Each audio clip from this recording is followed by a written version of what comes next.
Hello, welcome. Waheguru Ji Ka Khalsa, Waheguru Ji Ki Fateh. Welcome to a special edition of a show on Sangat TV today.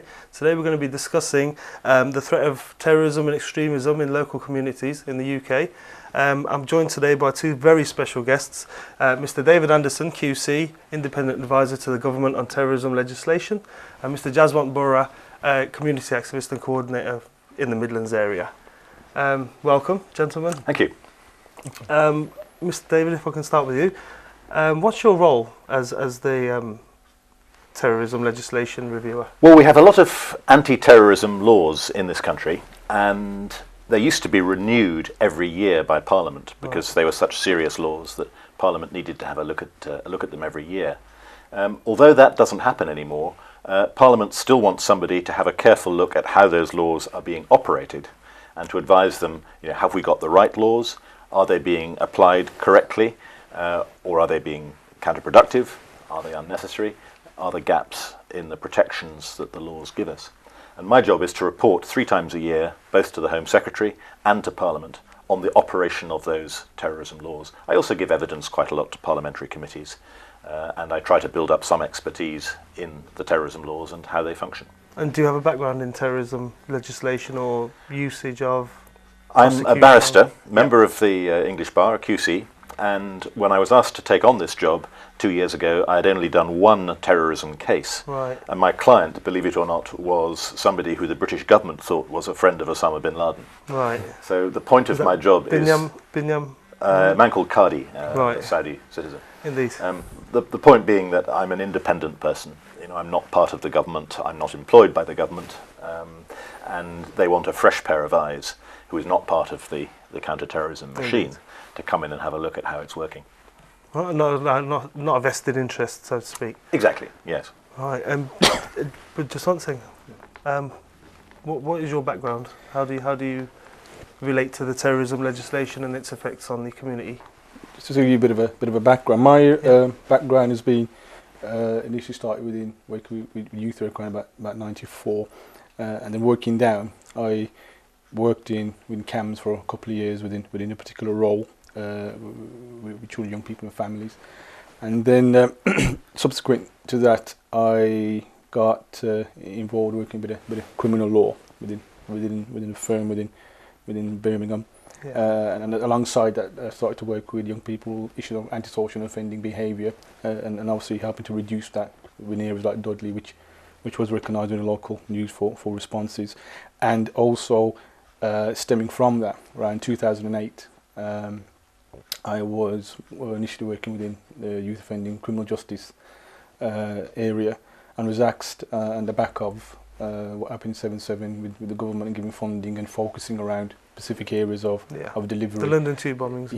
July 7/7. Yeah. To work and deliver sort of the agenda within the criminal justice system. So roughly from about 2008 to around 11, and stemming within that, I became a bit more independent around doing some own research, training, events and conferences in around Birmingham and the wider UK. What did that involve? When you say you got involved, in what sense? With the youth? Yeah, with young people. Yeah, there was particularly vulnerable to extremism. Yeah, there was a lot of risks and concerns at the time of post 7/7 for people who were at risk of getting radicalised.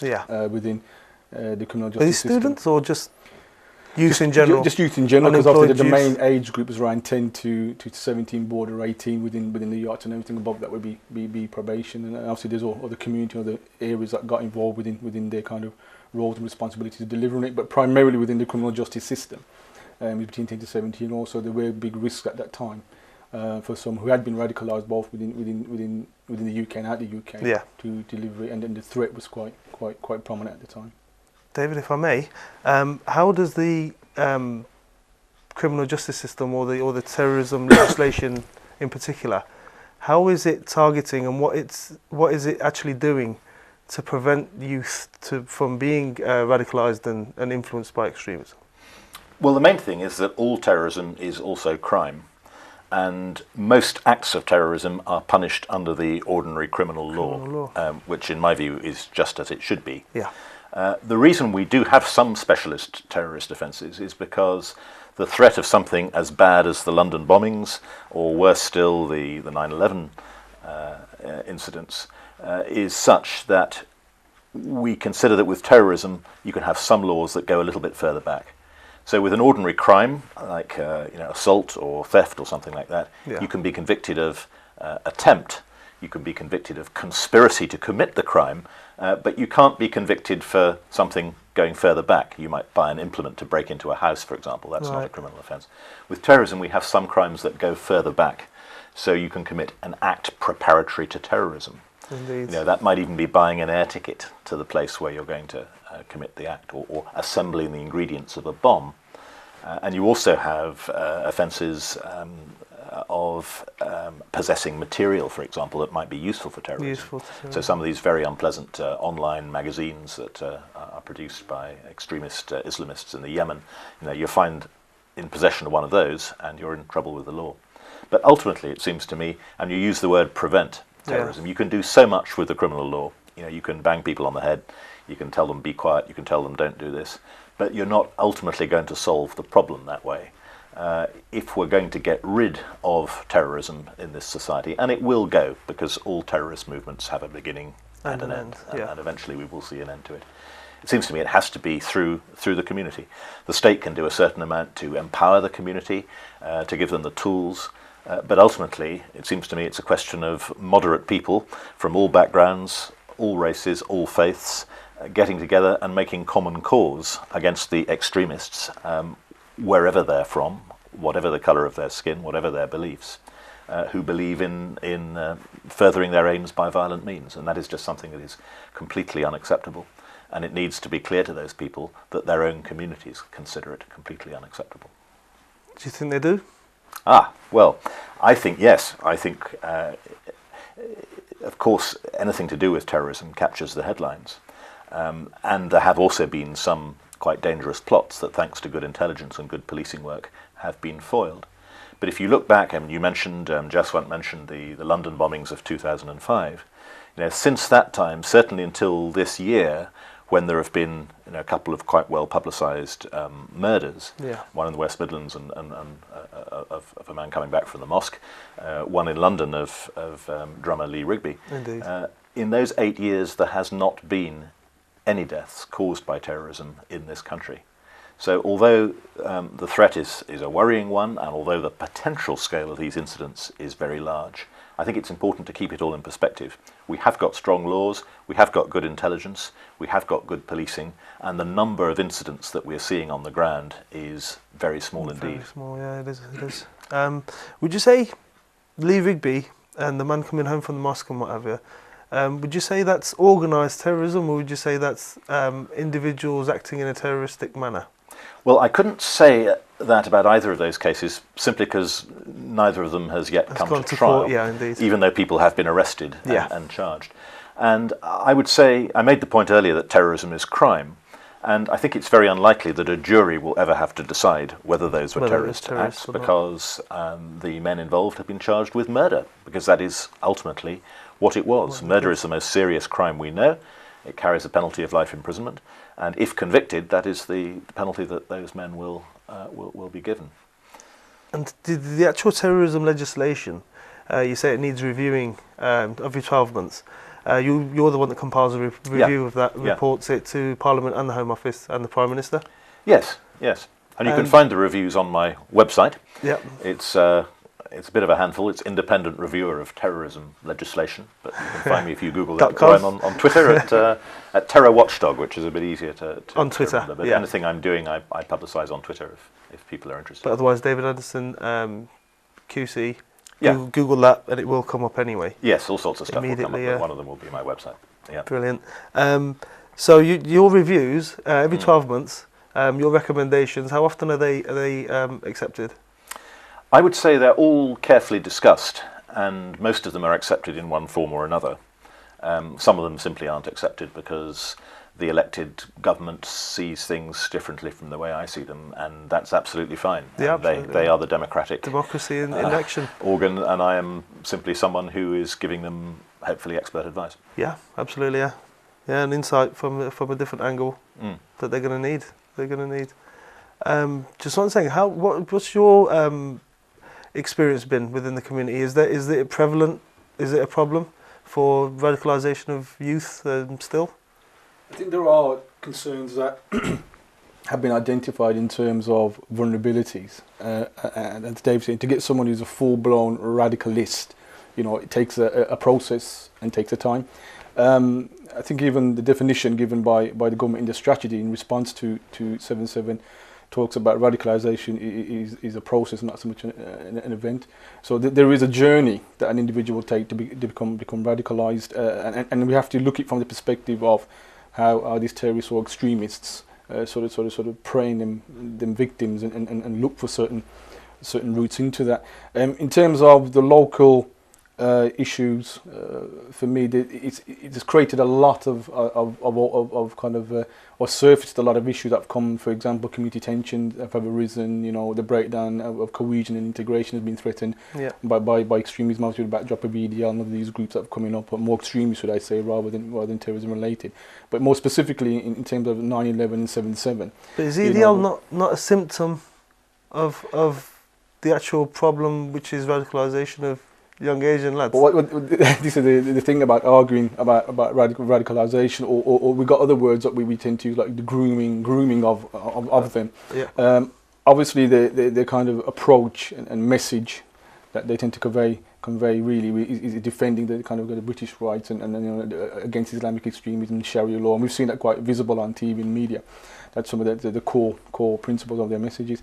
But in terms of a threat of terrorism, I can't really seldom see them anybody coming into that. But in terms of other groups, their response and their birth and the backdrop of terrorism activity, especially within within the UK, and the new concept that came around within July 7/7 and post 7/7 was the threat of homegrown terrorism. Yeah. Something that we sort of distanced many years ago, but now it's literally, the war was not so much in Afghanistan. These are not terrorists that are flying in through Heathrow. These are terrorists born and bred here. These are terrorists that are born and bred English British. terrorists. Like they said, was it Mohammed Sadiq was the British citizens, weren't they? So with good roles and everything. And so you can imagine it opened up a whole new... And that's right, we have seen that change towards homegrown terrorism, yeah. but I wouldn't want to overestimate it, because if you look at the recent plots that have been detected, there's actually been a link, often with Pakistan, in a large number of them. So, for example, we had the Birmingham rucksack bomb plot a couple of years ago, where I think 12 guys were convicted in the end, and they were intending to detonate 8 rucksacks with explosives. Now, a number of those people had travelled to Pakistan. They'd met Al-Qaeda people, they'd received training of various kinds. Similarly, we've had the military-themed attack, plot to attack Wootton Bassett, Richard Dart and others convicted recently for that. And also the Territorial Army barracks in Luton, which was a different plot. Once again, there are people there who had travelled, or at least who had sought to travel. Now, of course, Al-Qaeda isn't the monolithic, powerful structure that it was. It's very severely degraded in Pakistan. But there are other ways as well of receiving instruction and developing expertise abroad.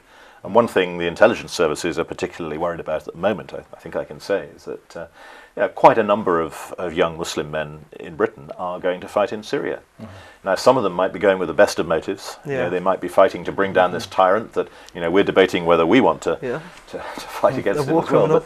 But there are a lot of very unpleasant groups, some of them aligned with Al-Qaeda, that are also fighting against the tyrant.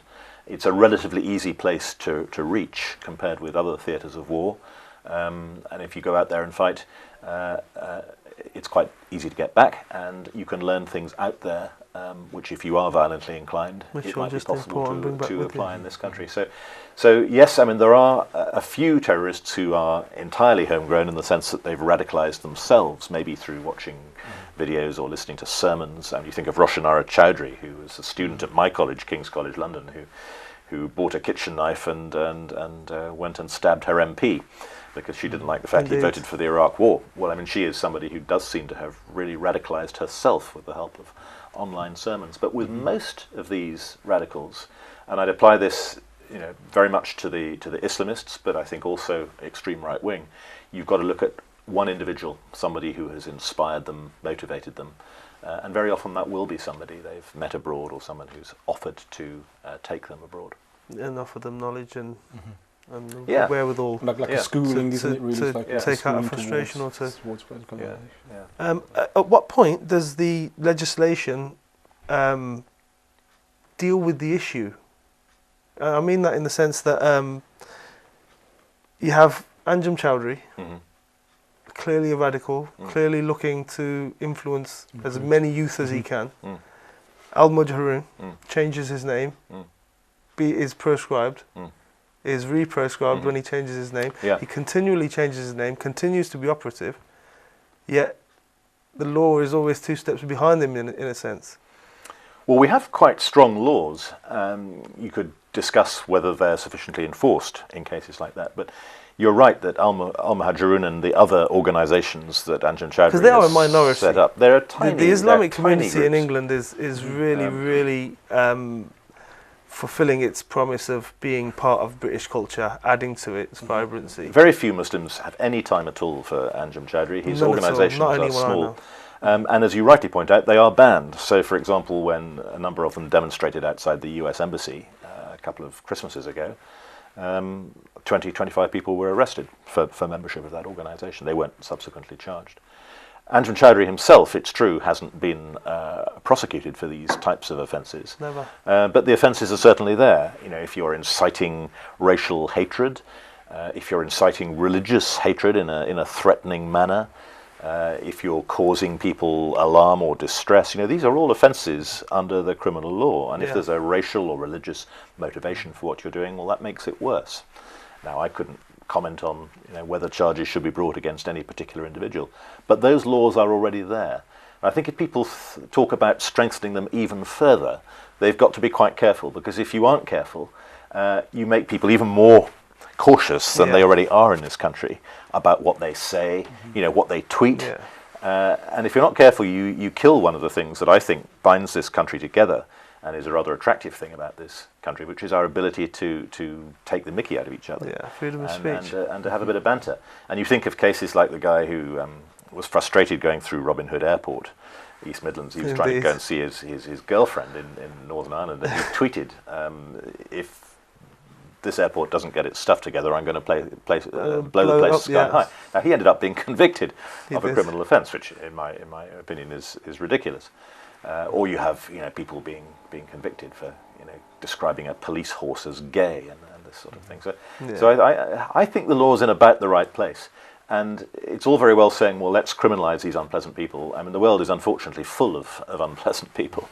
But if we criminalise them all, we'd have very full and very expensive prisons. And I think the rest of us would all be rather frightened about what we've said. So it's a question of balance. And people will have their own views. My feeling is we got the balance more or less right at the moment.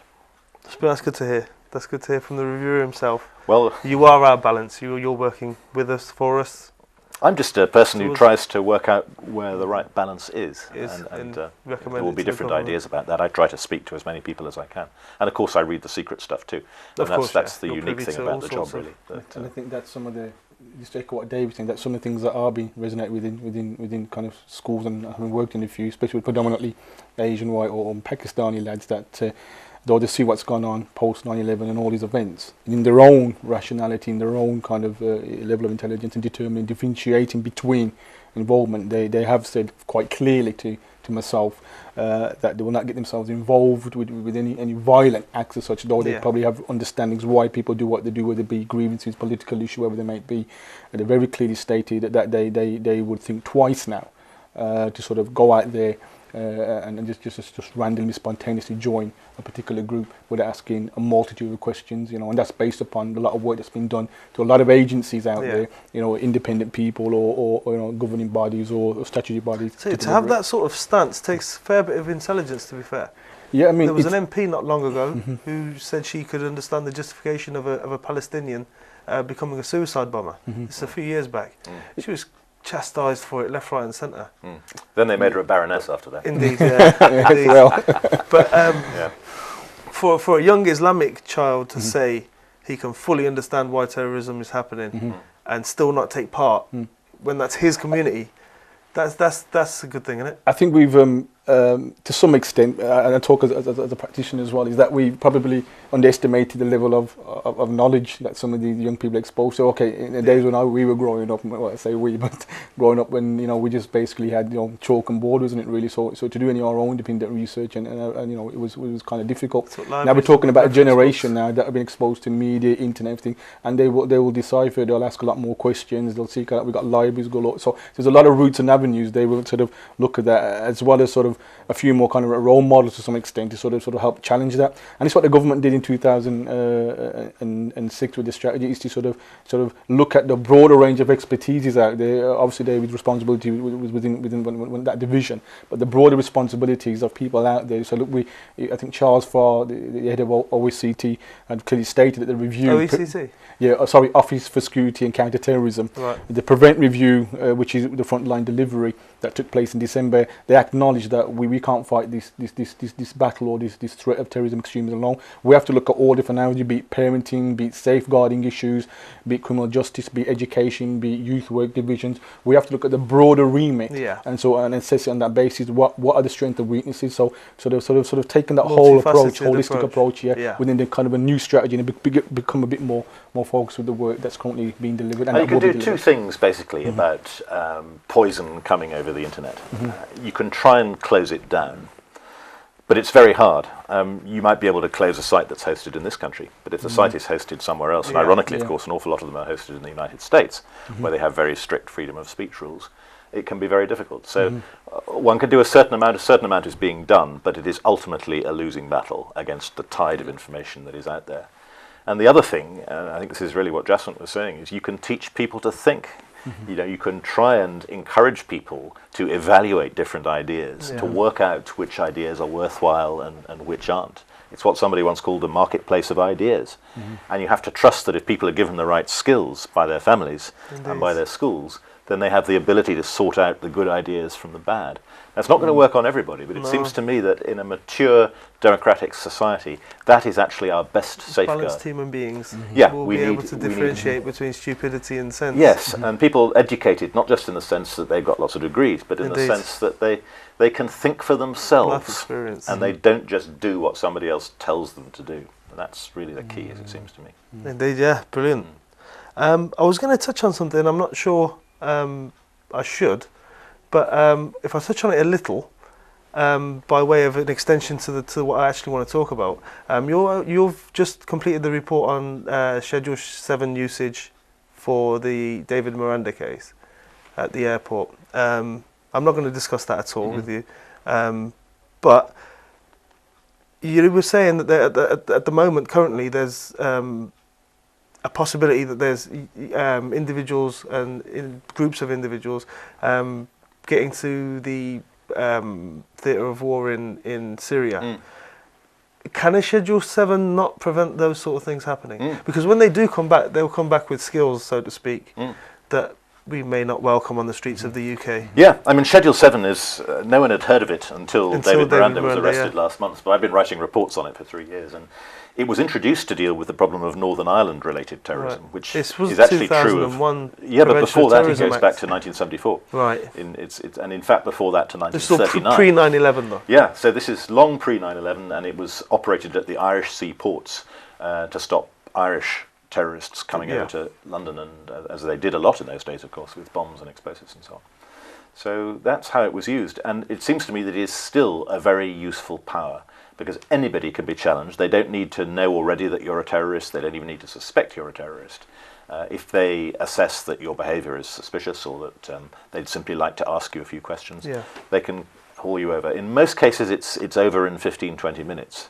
In really serious cases, it can last for longer. And there are, of course, issues relating to Mr. Miranda's case and whether it was justified, which are currently before the courts. It's a very useful power. It has produced convictions. It has produced very valuable intelligence. It's also disrupted and deterred people who would otherwise be thinking of trying to bring stuff into the country, or indeed to leave the country to fight. But it is a very strong power. It's quite extreme. You don't have the same sort of protections if you're stopped under that power that you have if you've been Ironically, arrested. you don't have your Miranda rights. You don't have your Miranda rights, indeed, to take a very legal Forgive the pun. And one thing I've been saying in my reports is, without removing this very useful power, are the ways that it could be modified in order to ensure that it doesn't bear too harshly on people, particularly people who might be stopped every time they go through a port or airport. Indeed. I mean, there are some people who, for sometimes not very good reason, are just hauled over every time.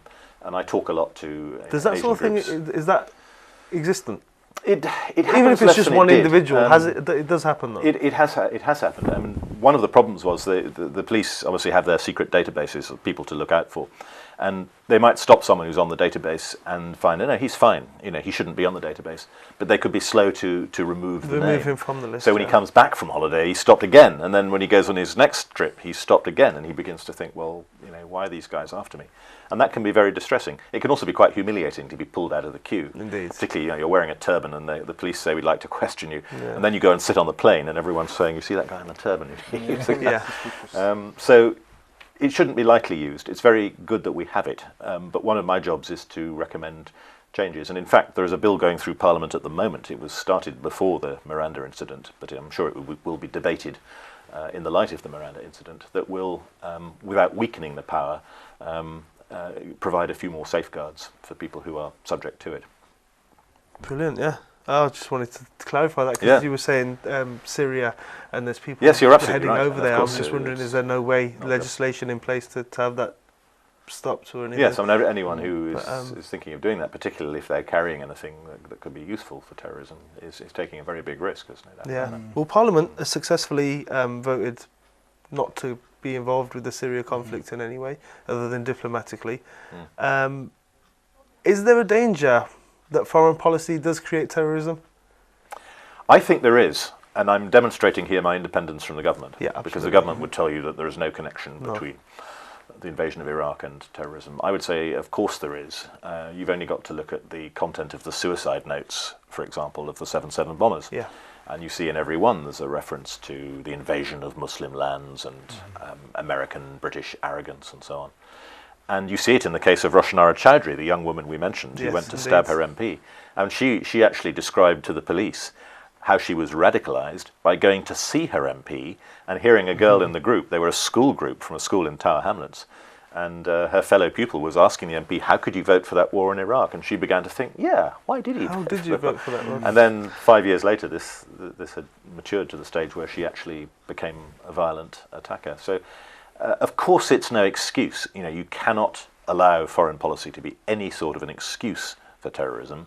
But has it been helpful to those who want to radicalise our young people? Yes, I'm afraid it has. It's been a very persuasive weapon for them to deploy when they're trying to interest our young people in the idea of terrorism. And I'm glad they sort of, and what Dave said, I'm glad they sort of put restrictions on kind of public sermons on the streets of London, for example, and they were like, we saw Abu Hamza, with them using that as a pulpit to recruit, and that was literally right in the face, and obviously, I think he was convicted, correct me if I'm wrong, Dave, around more like hate race. Yeah. So on extremism, from extremism level, it was more to do with fostering Asian communities, also recruit tensions. So if we had that, can you imagine if we had that continuation going on without any laws or measures to sort of restrict that or diminish that, then can you imagine what could have happened? We'll have sort of multitude of people being radicalised without any power. So I've just stopped that, and I'm glad that sort of was enforced as a means and a method. But obviously, like, still work to be done. Yeah. But at least we are making strides and steps forward. And I think the other areas like local safeguarding documents are being produced in 2010 to look at safeguarding issues and vulnerability there, and the term significant harm keeps coming into these areas as well. To what extent is that, and how can we respond to that? Yeah. So I'm glad that certain measures have been put into place to show us the extent of power that this does have. Just want your work with the community, your involvement with that work. Would you say there's an issue of terrorism in the wider Asian community, like Tamils, for example, Sikhs? I think accused of terrorism a lot.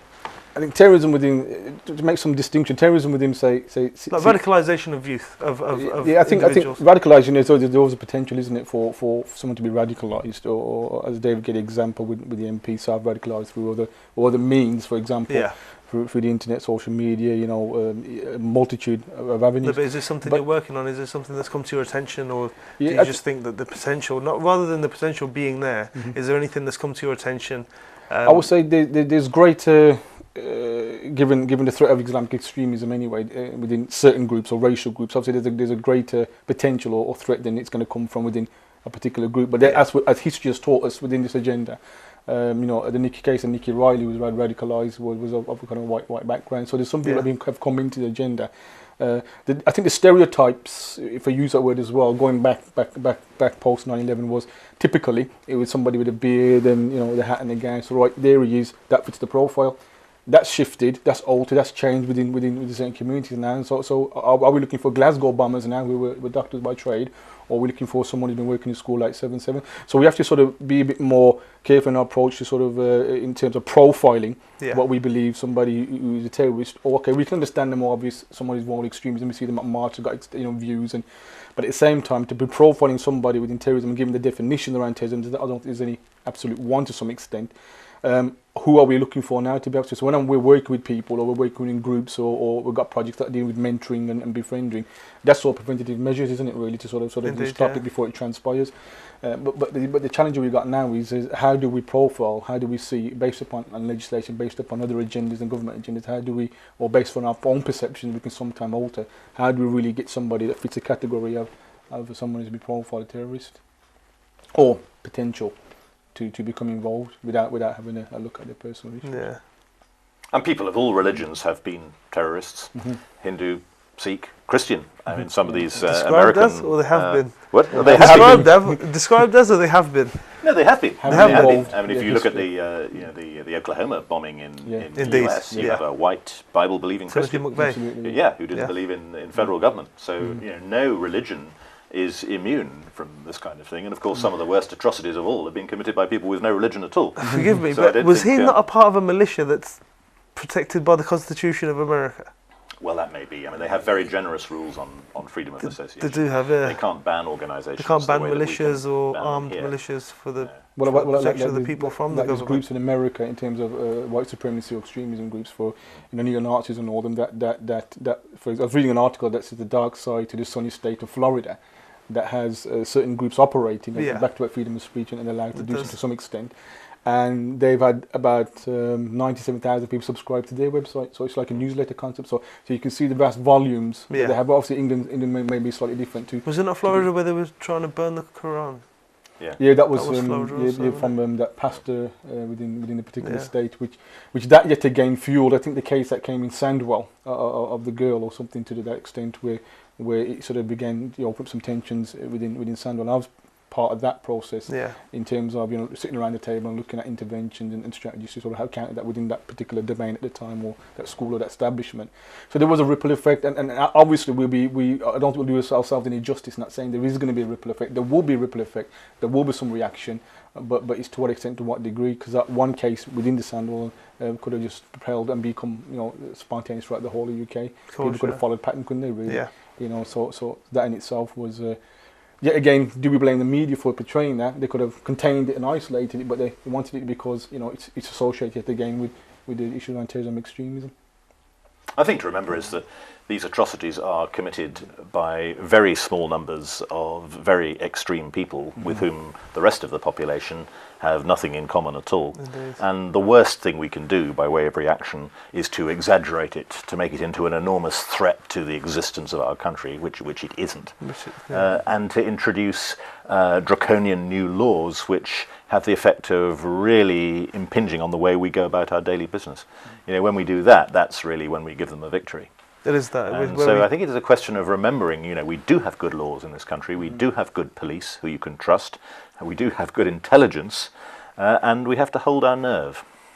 And I think you're right, David, and this is why the government has said, well, the Department for Communities, Local Government sort of now issuing funding to sort of look at preventative measures, around looking at work more cohesive and working towards integration, obviously around some of these issues, to bring communities together, young people together, families and faiths, so to speak, to sort of work together and become harmonised with a message of peace, really. So there are these things that they have identified, which does obviously give the evidence that England is working towards it. I think a lot more quicker than what America did.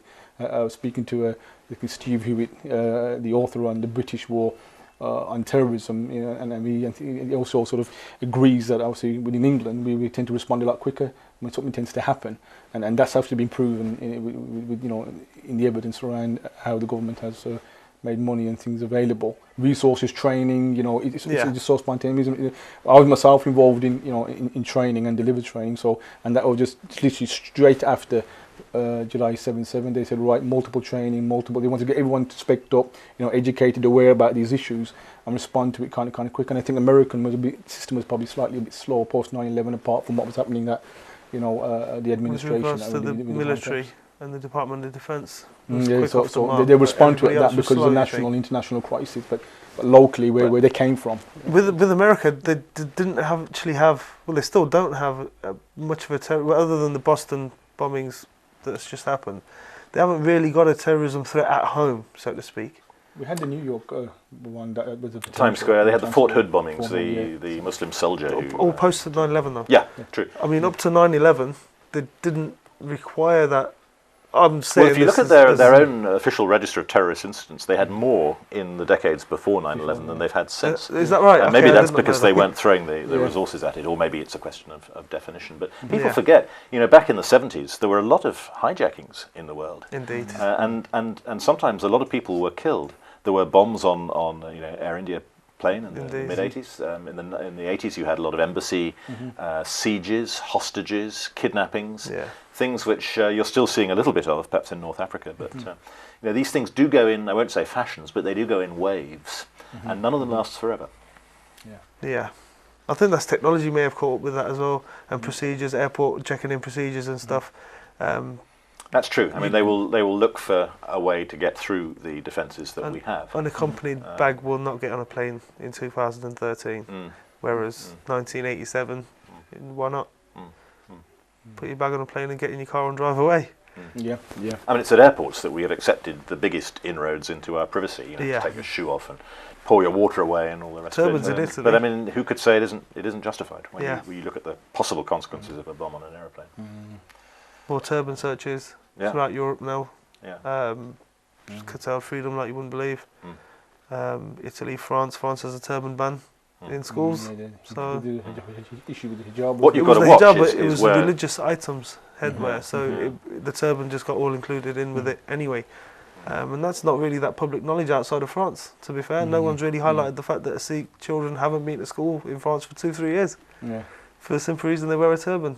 No driving licences, you can't have a photo taken. Well, that's why you've got to be so careful to verify that measures of that kind are actually required to meet a real terrorist threat, because it's very easy for them to go over into a sort of an element of we're not sure we like these people, or let's punish them, and that's very, very important that we don't get into that in this country. Absolutely, and it shows you to what extent are their sources educating their government to some extent around understanding different racial and religious groups, for example. If you're saying that they haven't had Sikhs or Asians with certain attire going into schools, that means they're categorizing everybody in the same boat. So whether they, I don't know what their sociologists, whatever they're getting their sources from.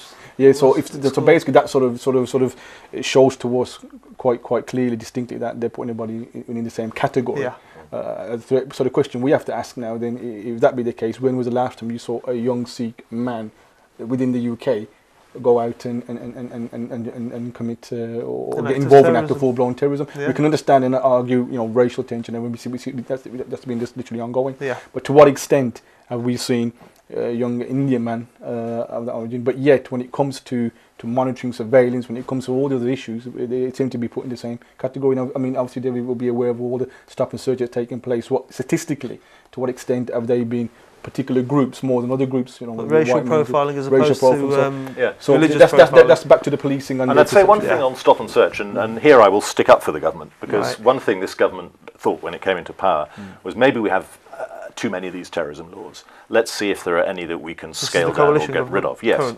And the main one they got rid of was the power to stop and search anybody on the street in order to see whether they were a terrorist or to see whether they were carrying terrorist materials. Now, in 1 year alone, 2009, 250,000 people were stopped on our streets under that power. Do you know how many of them were convicted of a criminal offence? None. Not one. I was afraid to say it. Not one was even charged.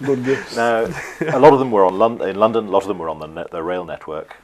The police forces there said it's a very important power. Yeah. But the power was simply removed from 2010 when the government came into power. Since then, we've got through the Royal Wedding, we got through the Diamond Jubilee, we've had the torch relay, we've had the Olympics. all occasions where if this power had existed, Well, I'm then sure an awful lot of more than people a quarter of a would have million. been submitting to searches on the streets, and they didn't happen, and there were other ways of keeping us safe.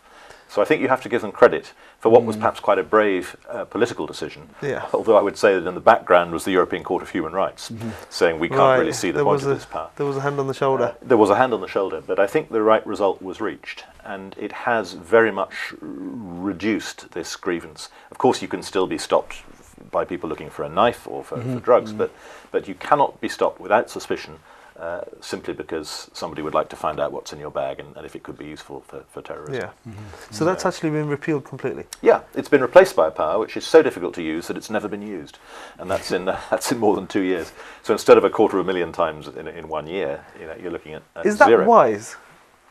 I think it's acceptable. I don't think the overall risk has been reduced. But there's a trade-off here, of course, with intelligence. I mean, we do Of have course, very yeah. good intelligence. Yeah. Now, in a way, exactly so, you take your choice. But if they didn't know what the really dangerous people were getting up to at home and on the internet and by email, then they might feel they needed the power Stop and to search stop an days. awful lot of people Yeah. on the streets and search their bags. Because I think intelligence coverage of particularly the Islamist threat, also increasingly the extreme right-wing threat, Indeed. has been greatly improved over the last few years. I think there's a sense that we can just afford to relax a little bit. Stop and search is something that made a lot of people angry, particularly in minority ethnic communities. And it's something that actually we don't really need, except in areas where it's suspected that a terrorist incident is just about to take place, and that Yeah. is now the only situation in which you can use it. Like imminently. Yeah. And yeah. And at the ports, where, as you say, there are special factors Indeed, involving yeah. people travelling abroad for terrorism. Yeah, and coming back as well.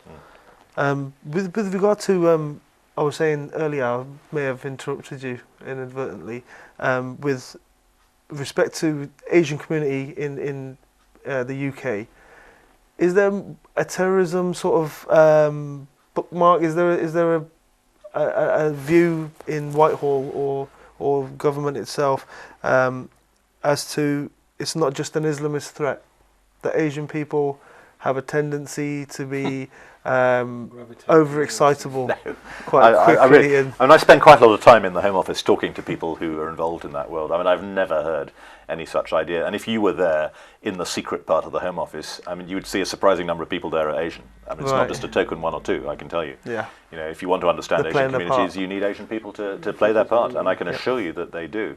You'd find just as many there as you would in any other workplace. And I think stereotypes like that have absolutely no place at all. Right, brilliant. I was just wondering because I was just thinking when certain things are highlighted in the media, there's this blanket coverage of Sikh terrorists and LTTE terrorists, and it tends to stigmatise the whole community. Like, Well, I think when you ban a group, whether it's the International Sikh Youth Federation or whether it's the LTTE, the Tamil Tigers, there may be very good reasons for doing that. They may be committing terrorist acts. There might be Abroad. funding, yes, abroad. There might be funding flowing from England that needs to be cut off. I don't know, but I think if you're going to do that, you have to be very careful about the effect on the community itself, Yeah. because there may be plenty of Tamil people who have nothing to do with the Tamil Tigers, but because they're Tamils, and because this organisation is proscribed, people might be interested in them. The police might be interested in them Indeed, because they yeah. just want to check. And it may be the same with Sikhs, I don't know. I think that's one reason why we have to be very careful how we use this power to ban groups. Yeah. Find to ban a group that is currently involved in terrorism, even if that's terrorism abroad against the government of one of our allies. But you've got to be very careful that it doesn't turn into a witch hunt at home, yeah, and that members of these communities who have nothing whatsoever to do with these organisations are left in peace to go about their everyday business. Give and take, we've had these arrests, and Dave was aware when Sparky was quite local. To what extent did that create that sense of, uncertainty within the community? It must be all Asian, straight down from Stratford Road to Smallheath to Borsall. They're not going to literally, to some extent, just block off one road. It's the whole area, and I was under suspicion to some extent that there could be more filtering because of the mass volume of the ethnicity there, the mass volume of religious grouping there. yeah. But are we going to be looking for the next potential terrorist to come from Kent somewhere or somewhere in Macclesfield or somewhere. Well, obviously not to some extent. But, Well, was it but Sparkhill, Stratford Road, where the cameras were taken down? They had Champions. CCTV. Yeah. Yeah. 2009, 10, I think. That was directed at the community. Was it not? One of the arguments about it was- spying yeah, and intelligence it wasn't there? There was yeah. all these things that began It wasn't to directed come at up, the community, but the community people felt that it very was. uncomfortable about that. I think what that incident shows is that it's very important to reach out to communities, to empower communities, to give them the tools to combat radicalisation in their own community, but you can't confuse that with spying on people. Absolutely. Now, I'm afraid you do need to spy Yeah. on people. There are some people who need to be Need to spied be spied on. in order Yeah. to keep us all safe. But you Absolutely. can't mix those two things. You know, if the police are involved in community outreach, it must be clear to everyone they're police. They're wearing uniforms. Yeah. You know, they've got warrant cards. Everybody knows what they do and what they're there for. It's if you start blurring that boundary that I think Yeah. you create mistrust, because people start thinking, well, is that really a social worker or is it So, somebody else? yeah. And again, I think that since Project Champion, I think that was a bit of a wake-up call. The cameras were removed, and since then, I think these boundaries have been reinforced. And what responsibility does the community have itself? I think. What are the channels? What if I was at my local temple and somebody was speaking about something that I weren't quite comfortable with? I think in terms of What would I do? of every individual's, or specific areas, but every individual's responsibility really is to look at some of the points that we've been saying today around the threat to the safety, the threat to the national security, threat to communities, threat to sort of certain people of racial. There's a whole lot of things that they need to take into consideration when something triggers some alarm bells, and I think everybody to some extent has got some definition or perception of what they see as terrorism, as opposed to somebody involved in kind of the more racial element of what we see with other groups. So I think there has to be that degree of responsibility from an individual to recognise, something's not right there. Okay, I'm not talking people having general conversations. You're walking in a road and talking about terrorism and 9/11. That's just your standard sort of conversation that tend to happen. But I would be a bit alarmed or suspicious if I was sitting in a cafe somewhere or wimping and I heard two people over talking. And giving you an example, and started talking about their intentions towards the government, the grievances, and they would like to sort of do something to sort of counter some of the things that have happened within their groups or religion. And in certain conversations that tend to go down a particular road that that's actually a dead end. So why are they going down that road before? So you have to gauge it, don't you, really, in terms of what would be classed as normal or acceptable, to oppose to what would be classed as I'm afraid there is a lot of chatter of that kind, and there are a lot more people who are prepared to chatter in a wimpy than there are who would actually have the motivation or the equipment to do anything violent. But I mean, it's true that if you do overhear somebody talking about using violence to attack civilians or to attack the police or the government or whatever, it's a serious matter, and you should have a word with the police. And in fact, a number of the plots that have been successfully foiled in the last couple of years have actually been with the help of the community. And a couple of Muslims up in Manchester who are planning attacks on Jewish people up there. Yeah. It's actually a family member who said to the police, I think he may be a homegrown terrorist. And we've seen similar things in Bristol, where someone's been effectively turned in by the community. It's not to say we should all be spying on each other, but I think as citizens, we all have a duty. If we see somebody else thinking seriously of committing a deadly crime, then we need to do something about it. And if we actually know, if we have information that someone is planning a terrorist act, we're actually legally obliged to tell the police, because they can actually prosecute you if you don't. And we saw, for example, some of the relatives of the 21/7 bombers who failed to detonate their. They were prosecuted for that. They knew what was going on. They didn't tell the wives police. and sisters and stuff So like that. It's not very nice, but it's a criminal offence.